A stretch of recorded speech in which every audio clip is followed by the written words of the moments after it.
Moti keq me reshje të dendur shiu dhe erë të fortë pritet të përfshijë edhe qarkun e Lezhës, duke nisur nga mesnata e së hënës.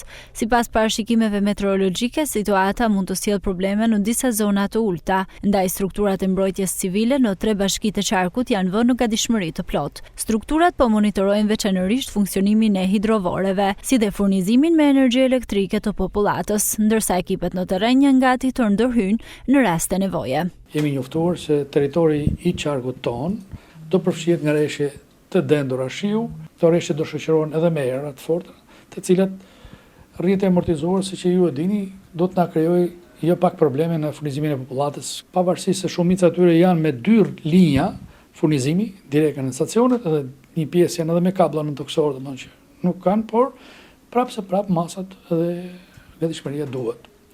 Të gjithë rrjeti hidrovoreve, të 7 hidrovore që janë në qarkun ton, 5 në territorin e bashkisë Lezhë dhe 2 në territorin e bashkisë Kurbin, janë në gatishmëri të plotë. Të 3 bashkitë kanë raportuar që i kanë mjetet e punës në gatishmëri.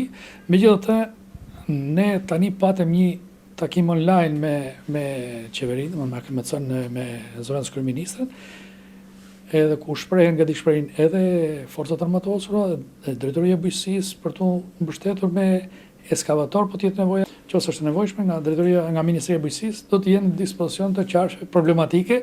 Institucioni prefektit është gatishmëri të plotë, është non-stop, ne kemi quajtur edhe një numër kontakti që kemi për çdo rast, për çdo problem, ata duhet marrin dhe kërkojmë edhe nga strukturat vendore raportimet në kohë që të jemi të harmonizuar, të koordinuar për çdo veprim të mundshëm.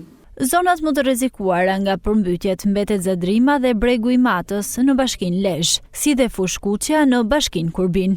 Autoritetet u bëjnë apel qytetarëve të tregojnë kujdes dhe të ndjekin njoftimet zyrtare për situatat që mund të krijohen.